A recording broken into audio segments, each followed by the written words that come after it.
kalau nggak tanya gatel ya.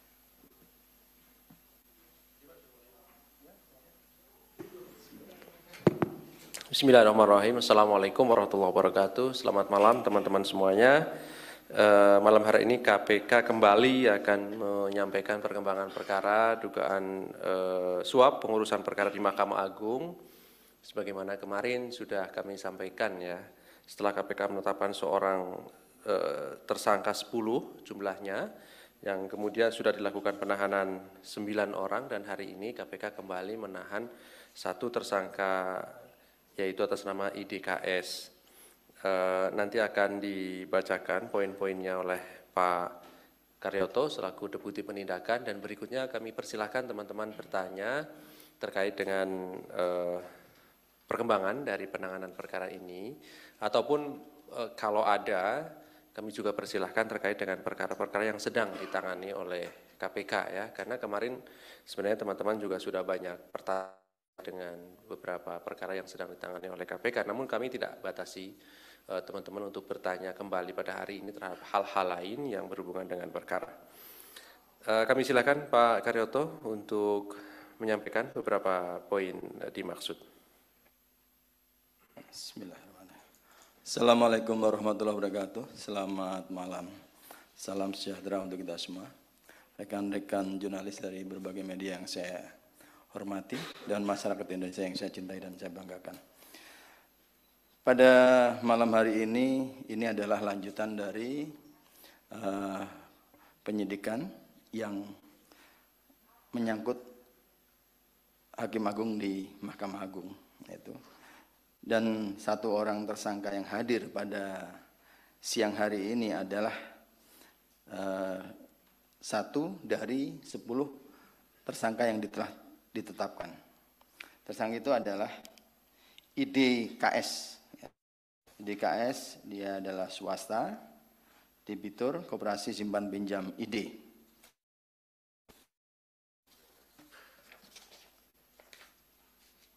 Dan IDKS ini akan dilakukan penahanan selama 20 hari, terhitung mulai tanggal 4 Oktober 2022 sampai dengan 23 Oktober 2022 di Rutan Polres Metro Jakarta Timur.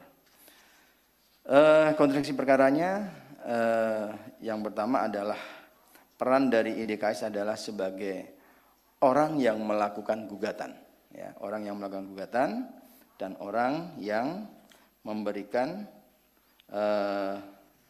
menyiapkan dana terhadap upaya-upaya yang sedang dilakukan dalam proses hukum. Jadi terkait sumber dana yang diberikan JP dan ES pada majelis hakim berasal dari HT dan IDKS. Jumlah yang kemudian diserahkan secara tunai oleh YP dan ES pada DY sejumlah sekitar Singapura dolar 202.000 yang sama nilainya dengan 2,2 miliar rupiah, yang kemudian oleh DY dibagi lagi dengan pembagian DY menerima sekitar 250 juta, MH menerima sekitar sejumlah 850 juta, ETB menerima sekitar jumlah 100 juta, dan SD menerima sekitar 800 juta, yang penerimaannya melalui ETB.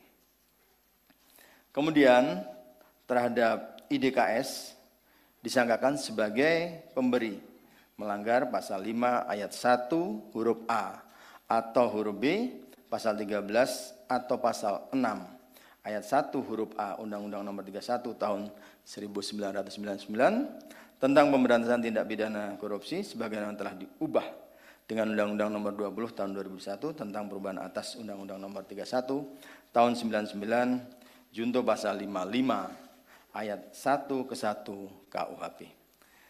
Ini informasi yang berkaitan dengan upaya paksa penahanan satu tersangka lagi yang menyangkut OTT yang melibatkan Hakim Agung di MA. Mungkin ini, terima kasih. Baik, terima kasih Pak Karyoto.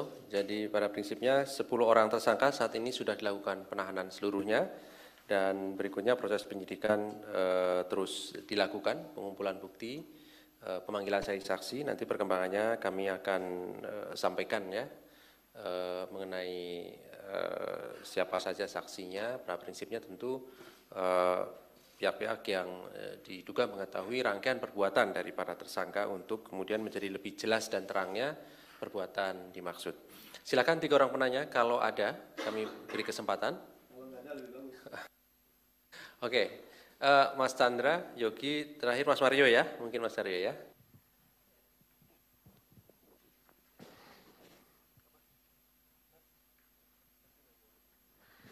Iya, oke. Pertama saya mau nanya soal kasus ini, soal kelanjutan kabar adanya dugaan penerimaan dari pengurusan perkara lain di MA. Itu gimana, udah didalamin apa belum? Terus untuk kasus lain, pertama pemanggilan Lukas NMB yang kedua sebagai tersangka ini kapan? Apakah sudah diserahkan suratnya atau belum? Terus masih mau dipanggil di Jakarta atau di Papua? Terus yang kedua kasus kelanjutan upaya pemulangan Paulus Thanos dari Singapura. Nah terakhir kan katanya mau ngomong sama CPIB Singapura akhir September lalu ya. Nah ini gimana hasilnya? Apakah sudah ada bantuan-bantuan atau lainnya? Terus yang ketiga pengembangan kasus Garuda Indonesia. Nah ini pihak imigrasi tadi pagi menjelaskan bahwa ada permintaan pencegahan terhadap mantan anggota DPR Chandra Tirta Wijaya dalam kasus ini. Nah ini si Chandra ini, nah si Chandra ini bakal dipanggil KPK atau enggak gitu? Apakah memang sudah ada jadwalnya atau tidak? Terus meminta tanggapan soal mantan jubir KPK Febri Diansyah di Twitternya mempertanyakan pengembangan kasus dugaan korupsi pengadaan bansos. Nah KPK dia bilang KPK jangan terlalu fokus sama penanganan Formula E saja. Nah ini gimana? Tanggapannya soal kasus kelanjutan kasus bansos ini sampai mana, terus apakah ada perkembangannya seperti itu? Oke, makasih. Silakan Mas Yogi ya. Iya, makasih Mas Ali, Pak Karyato. Izin yang pertama, saat ini kan sudah genap ya 10 tersangka sudah ditahan. Nah, kapan KPK akan memanggil Ibrahim dan Samsul Sarif yang menjadi majelis hakim bersama dengan Sudrajat dalam kasasi KSP inti dana. Kemudian sama kayak Chandra tadi soal Garuda Indonesia itu kan Chandra Tirta Wijaya ini penetapan tersangkanya kapan ya? Karena kan sudah dicekal oleh imigrasi juga. Terus detail kasusnya si Chandra itu bagaimana? Kemudian ini ada ex pegawai KPK yang bilang bahwa pimpinan KPK masakan kasus Formula E. Karena dia orang internal ya dan mantan pegawai KPK, bagaimana pandangan KPK terhadap pernyataan tersebut? Terima kasih.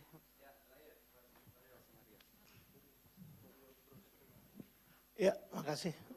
Saya mau nanya soal ini aja. Ini kan kemarin udah kompers terkait MA ini. Yang mau saya tanyakan dari OTT sampai saat ini, apakah memang ada penyitaan atau pengembalian uang misalkan? Atau dari proses penyidikan justru menemukan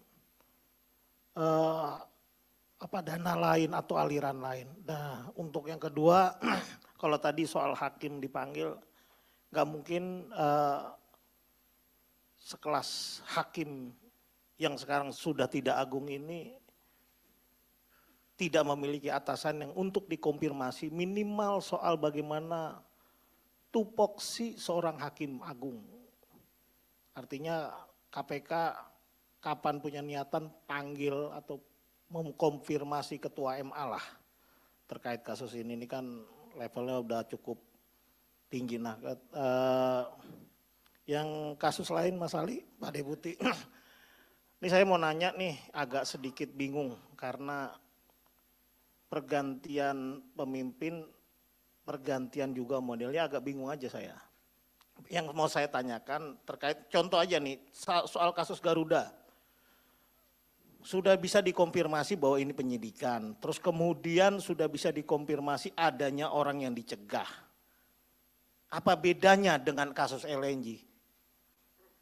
Yang dicegah 4 orang, ada mantan dirut, bahkan sudah digeledah kantor Pertamina. Nah ini menunggu apa lagi sih gitu loh.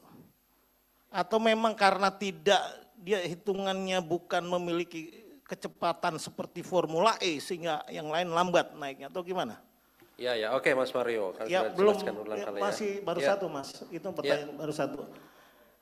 Nah, untuk kedua bisa dikonfirmasi sedikit soal kasus pengadaan di DPR itu kan speednya itu dari Juni sampai Juli itu pemeriksaan soal terkait pengadaan di DPR RI. Sebelumnya kepala bagian pengadaan, kepala bagian rumah jabatan DPR juga sudah diperiksa, bahkan sampai auditor utama media apalah si Piping Eprianto itu diperiksa 2 kali. Apakah memang sudah firm ditemukan adanya kerugian negara dalam pengadaan kasus di DPR RI itu? Tolong sedikit jelaskan clue-nya aja agar tidak menjadi berimbang, ada yang melidik udah diomongin, ada yang lidik nggak boleh diomongin, ada yang ya banyak ruang gelap yang memang ngeri-ngeri jeblos. Oke, poinnya sudah dapat Mas Waryo, poinnya sudah dapat. Nggak ada kan KPK mau kan sudah ditegaskan berulang kali. Pak Deputi untuk bisa menjelaskan, kan bukan kami yang membuka. Terima kasih rekan-rekan semua. Mas Chandra, tentang pemanggilan LE kembali ya, kita masih dalam forum atau fokus pada koordinasi dengan Forkompinda. Nanti ada perkembangan situasi akan dilaporkan kapan waktunya yang tepat ya, masih wait and see. Tetapi juga tidak lama-lama, ada waktu tertentu karena dalam hal ini kita juga nanti harus berkoordinasi dengan Menko Polhukam untuk langkah-langkah berikutnya. Kemudian masalah yang terkait dengan Singapura, memang kemarin ketika rombongan Pak Alek dan tim ke sana sudah dibicarakan. Nah, kemarin juga dengan Kementerian Luar Negeri, ya ternyata yang dibilang ekstra di sini untuk pelaksanaannya belum siap piranti lunaknya yang di bawah. Artinya mungkin peraturan pelaksanaannya atau bagaimana itu belum bisa dilaksanakan. Nah, sebenarnya kalau masalah MLE atau kerjasama dengan luar negeri kan sentral authority-nya ada di Menkumham. Itu sebagai yang meliding kita terhadap upaya-upaya yang dimintakan kepada pihak-pihak negara asing atau negara tetangga. Ya termasuk Paulus Thanos, ya lain-lain banyak itu. Yang kemungkinan-kemungkinan yang pernah singgah di situ, baik yang sifatnya mungkin saksi yang tidak mau kembali ataupun orang yang sudah ditetapkan sebagai tersangka. Kemudian masalah sebenarnya kami tidak pernah membuka masalah yang masih dilidik dan disidik pun kami tidak pernah membuka yang belum dilakukan upaya paksa. Kalaupun ada yang membuka adalah rekan-rekan dari wartawan. Keahliannya Pak Mario itulah yang sering membuka perkara-perkara yang sifatnya masih lidik. Saya ketemu saksi ya silakan. Kalau itu saksi atau itu bukan saksi ya. Dalam proses penyelidikan tidak ada saksi, tidak ada tersangka. Sifatnya bukan pihak yang diundang untuk diklarifikasi. Nah, ya saya akan luruskan juga masalah kita harus membuka lidik. Saya rasa kita akan lebih mudah melindungi privasi, hak-hak seseorang untuk sebelum adanya proses peradilan. Nah, dalam penyidikan pun sebenarnya masih internal di internal institusi aparat penegak hukum ya. Yang ada biasanya dalam setiap ekspos adalah apa yang terjadi, bagaimana yang terjadi, caranya bagaimana, itu yang disampaikan ke publik. Tapi berita acara tidak pernah yang disampaikan sampai keluar. Bahkan dalam kasus ya yang rekan-rekan mungkin Polri, ya semuanya sifatnya masih kulit-kulitnya saja. Nah, kalau mau tahu isinya nanti di persidangan, dan saya yakin beberapa persidangan yang tidak khusus adalah bersifat terbuka, boleh dihadiri oleh khalayak, ya selama tempatnya memungkinkan. Dan kita juga tahu cara-cara sekarang tidak bisa langsung bisa menghadiri melalui televisi. Nah, saya juga tidak akan menjawab orang-orang yang secara pribadi bertanya. Paling gampang melontarkan pertanyaan. Ya kalau dalam tahap masih penyelidikan, kami sama sekali tidak mau bicara. Penyidikan pun kalau pada saat kami mengumumkan, ya forumnya seperti ini. Rekan-rekan yang di depan, yang media dengan tugas jurnalistiknya, silakan bertanya. Kami bisa, kami ada, kami akan jawab. Kami tidak akan pernah menutup-nutupi. Bahkan ya mungkin saya katakan pertanyaan detail Pak Mario ini kadang-kadang saya nggak bisa menjawab. Karena antara saya dengan penyidik, sehari ini penyelidik atau penyidik masih di lapangan. Dapat apa? Kita juga belum tahu. Mungkin yang lebih tahu Pak Ali, karena Pak Ali menanyakan pada dapat apa saja. Ini dari wartawan menanyakan, silakan saja nggak apa-apa. Ya, kalau itu sudah ini. Ya sifatnya namanya barang bukti dan lain-lain itu harus didapatkan secara proses yang legal, baik cara penggeledahan maupun penyitaan atau dihadirkan sendiri oleh yang menguasai barang bukti itu. Kemudian soal Garuda sendiri memang kembali kami memang sudah kalau ditanya, udah melakukan cekal. Cekal itu bisa saksi juga bisa, tersangka saksi juga bisa ya dicekal. Karena ada kekhawatiran kita apabila orang ini pergi ke luar negeri akan sulit menghadirkan. Nah, untuk yang sifatnya belum waktunya saya sampaikan ya saya tidak akan menyampaikan. Memang ada kalau ditanya konfirmasi apakah betul mencekal? Betul kami mencekal. Ada peristiwa ini? Ya ada kan gitu. Ya nanti kalau ini saya beranjak lagi ke masalah LNG. Dalam penyidikan itu ada batas waktunya. 20 hari pertama penahanan, kemudian ditambah 40 hari, ditambah 30, ditambah 30. Kalau ancamannya kurang dari 10 tahun, harus dalam waktu 120 hari, kami harus melimpahkan ke penuntutan. Ya, kalau sekarang kami tahan atau bagaimana, kelengkapan dari alat buktinya belum cukup, kami juga tidak berani, ya, karena selalu koordinasi. Kenapa? Ya, saya sering berkoordinasi dengan BKP. Perkara yang ditangani KPK yang menggunakan pasal 2 dan pasal 3 itu banyak. Dan banyak yang dalam antrian oleh auditor-auditor di BPK dan BPKP. Ya seperti banyak Jember, terus kemudian kasus bansos, kita selalu nanya. Dan ada follow up apa kan kita harus tahu juga update yang dari sana. Contoh misalnya ada temuan tapi sudah diselesaikan. Ini kan jadi problem juga di kami, ya. Apakah kami akan melakukan meneruskan atau tidak? Ya. Karena sama pada saat nanti dilakukan penyelidikan dan penyidikan udah dikembalikan dan itu sudah terkoreksi dan itu ada aturannya dalam proses pertanggungjawaban keuangan negara. Ya. Nah, kalau saya sendiri kadang-kadang sering main ke auditor utama ya saya menanyakan saya bertanya misalnya saya datang ke BPK. Saya minta audiensi. Saya minta tanggal berapa, hari apa, jam berapa. Ada dua kemungkinan. Teman-teman BPKP datang ke kemari atau kami datang ke sana. Ya seperti kemarin saya tidak mau berpolemik tentang Formula E. Ini sampai saat ini belum ada penetapan tersangka, masih dalam proses lidik. Proses lidik itu kita harus kategorikan bahwa orang-orang yang memberikan keterangan itu belum bisa dikatakan sebagai keterangan saksi karena sifatnya masih keterangan-keterangan yang konfirmasi atau klarifikasi terhadap apa yang sedang dilakukan ingin dibuat terang oleh para penyelidik di KPK. Ya. Jadi kalau kami membuka-buka ya itu tidak tepat juga. Nanti setiap orang yang ini, oh ini kemarin ini. Padahal dia sifatnya kadang-kadang ada yang diminta datang juga karena dia tidak paham tentang itu ya kita enggak ini ya kembali lagi gitu. Mungkin dia punya data, mungkin punya informasi apa dikaitkan dengan hal-hal yang sedang dicari. Nah, kemudian masalah Hakim Agung, Pak Mario. Kembali kita berpijak pada alat bukti yang ada, ya. Hubungan setiap hakim dalam setiap putusan itu selalu bertanggung jawab kepada Tuhan Yang Maha Esa, ya. Memang kemarin kami sudah didatangi oleh KY menyangkut perilaku. Dan di sana kalau tidak salah ya Pak, mungkin Pak Ali yang kemarin dengar, kalau atasannya itu yang punya kewenangan untuk memeriksa ya dari KY atau dari internal Mahkamah Agung tersendiri. Misalnya level ketua PN atasannya siapa, ketua PT atasannya siapa. Ya. Nah, kalau secara pidana itu pertanggungjawaban pribadi.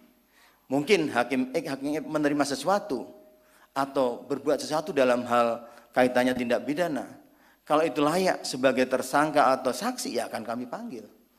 Tidak harus kenapa ini tidak dipanggil. Semuanya kembali kepada ketercukupan atau keadaan yang ada dalam peristiwa pidana itu sendiri. Ya, karena rekan-rekan bisa lihat peristiwa pemberian kepada Hakim Agung ini melalui pengacara melalui staf 1, 2, 3 baru sampai. Ini perjalanannya begitu.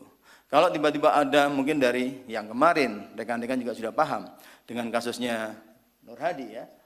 Nah itu di luar para Hakim Agung ada yang bertindak melakukan perbuatan-perbuatan yang berindikasi pidana. Ya, semuanya kembali kepada keterkaitan keadaan yang dalam perkara itu sendiri, apakah itu perannya sebagai saksi ataupun tersangka, nanti kita melihat. Ya, tidak bisa langsung menjudge bahwa oh ini bisa ikut ini. Ya memang asumsi kita gitu, tapi kan dalam penegakan hukum ini tidak boleh memakai asumsi, semuanya didasarkan kepada ketercukupan alat bukti.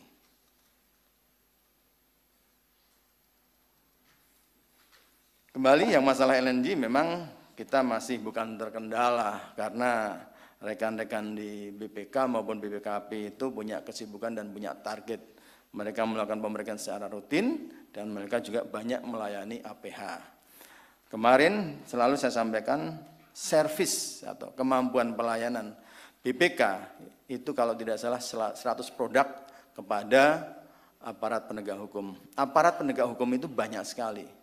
Kejaksaan dari Kejaksaan Negeri dan Kejaksaan Tinggi dan Kejaksaan Agung, kepolisian mungkin dari Polres, dari Polda, dari Mabes.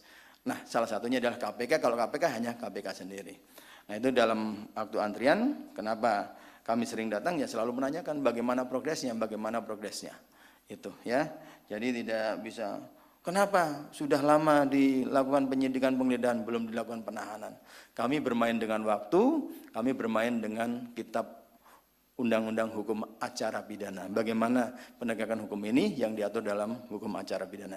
Jangan sampai kita semangat menahan di awal untuk pemenuhan kelengkapan berkas perkara tidak penuh, kami harus membebaskan yang bersangkutan demi hukum. Itu yang kami tidak mau. Saya rasa semuanya hampir sudah terjawab, Pak Ali. Terima kasih rekan-rekan. Saya kira sudah semuanya ya, teman-teman. Mas Mario?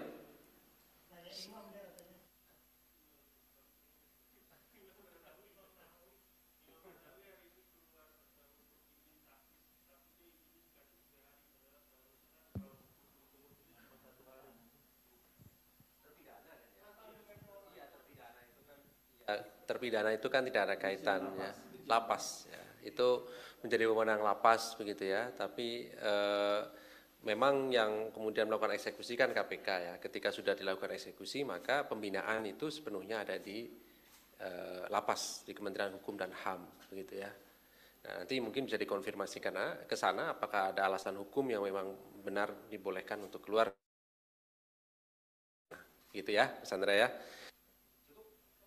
Cukup ya, baik. Terima kasih teman-teman kehadiran pada sore atau malam hari ini. Terima kasih. Kami akhiri. Assalamualaikum warahmatullahi wabarakatuh.